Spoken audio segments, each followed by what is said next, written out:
မင်္ဂလာပါရှင်ဒီနေ့တော့ Google နဲ့ Alphabet ရဲ့ CEO Sundar Pichai နဲ့ Lex Fridman တို့ရဲ့စကားဝိုင်းကနေပြီးတော့လေအဓိကကြတဲ့အချက်တချို့ကိုဆွေးနွေးကြည့်ကြရအောင်ဟုတ်ကဲ့ Pichai ရဲ့ခရီးလမ်းကတကယ်စိတ်ဝင်စားဖို့ကောင်းတယ်ဟုတ်တယ်နော်သူ့ရဲ့အိန္ဒိယနိုင်ငံချန်နိုင်းမြို့ကရိုးရိုးရှင်းရှင်းငယ်ဘဝကနေအခုလိုကမ္ဘာထိပ်တန်းနည်းပညာခေါင်းဆောင်ဖြစ်လာဖို့အထူးသဖြင့်အဲ့ဒီအတွေ့အကြုံတွေကနည်းပညာ AI နဲ့ခေါင်းဆောင်မှုအပေါ်သူ့အမြင်ကိုဘယ်လိုပုံသွင်းခဲ့တယ်လဲဆိုတာကိုအဓိကကြည့်ချင်ပါတယ်အဲ့ဒါတိတ်မှန်ကပဲဗျာသူ့ရဲ့ကိုယ်ပိုင်အတွေ့အကြုံတွေကသူ့အတွေ့အခေါ်ကိုနက်နက်ရှမ်းရှမ်းလွှမ်းမိုးထားတယ်ဥပပြောရရင်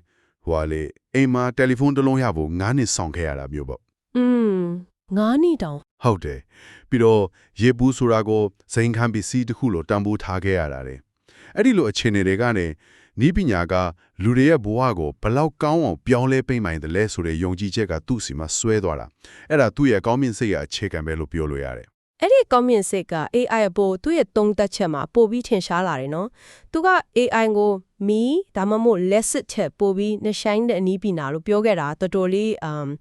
ရင်းရင်နဲ့ပြောဆိုချက်ပဲဟုတ်ကဲ့တော်တော်လေးရရင်ပါတယ်ဘာကြောင့်အဲ့လောက်ထိယုံကြည်ရတယ်လဲဆိုတော့အဓိကချက်နှစ်ချက်သူထုတ်ပြရတယ်ဟုတ်ကဲ့ဘာရင်းညာလဲပထမတစ်ခုက AI ဟာသူ့ကိုသူအဆက်မပြတ်ပိုကောင်းအောင်လုပ်နိုင်စွမ်းရှိတယ်ဆိုတော့ recursively self improving ပေါ့နော်သူ့အဆင့်ကိုသူမြင့်တင်နေနိုင်တယ်သူ့ဘာလားသူတိုးတက်နေတာ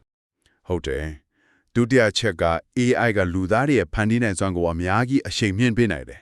စိတ်ကူးတွေကိုအကောင့်ထဲပေါ်ရတာပိုမြန်စေတယ်ပိုလွယ်စေတယ်ပေါ့အဲ့ဒီချက်တွေကြောင့်တမားရိုးကြတီထွင်မှုတွေချက်ပိုနည်းနည်းတယ်လို့သူမြင်တာဒါဆို AI ရဲ့အနာဂတ်နဲ့ပတ်သက်လို့ရောသူဘယ်လိုမြင်လဲ AGI ပေါ့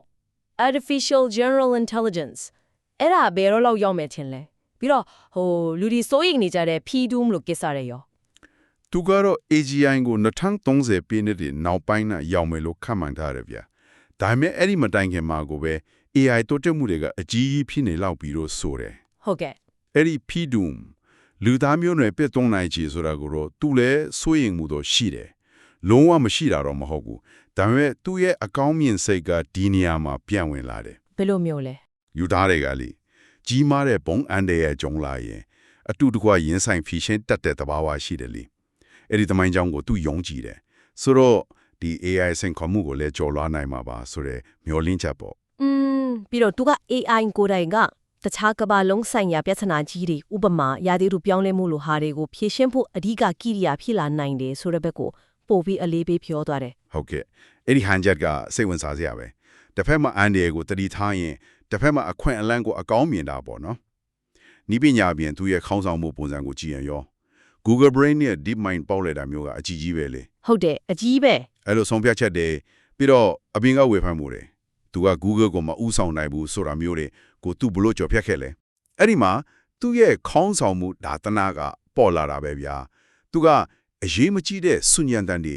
noise တွေကြားကနေအရေးပါတဲ့အချက်ပြမှု signal ကိုခွဲခြားနိုင်ဖို့အရေးကြီးတယ်လို့ဆိုတဲ့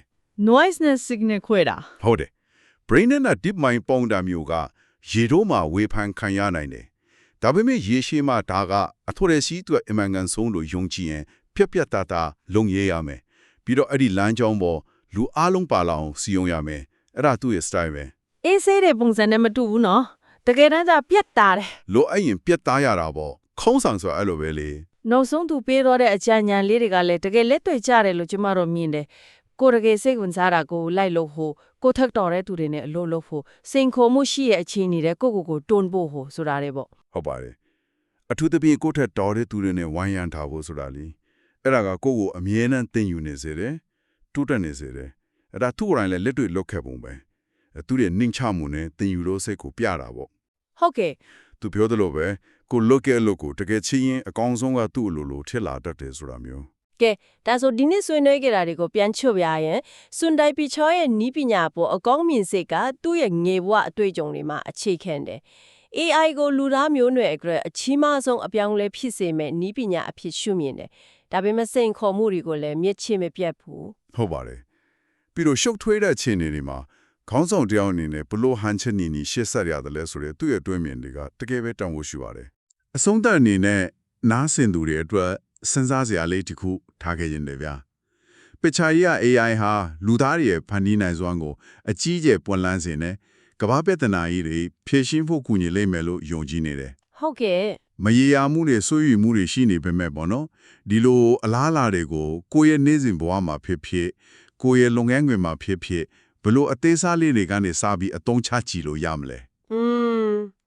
စမ်းကြည့်ဖို့ပါ ဟုတ်တယ်ဥပမာကိုယ့်ရဲ့ဖန်တီးမှုလုပ်ငန်းစဉ်တစ်ခုခုမှာ AI ကိုဘလို့လေးခုခိုင်းကြည့်လို့ရမလဲအဲ့လိုအသေးစား experiment လေးတွေလုပ်ကြည့်ဖို့စဉ်းစားကြည့်တဲ့လို့အကြံပြုချင်ပါတယ်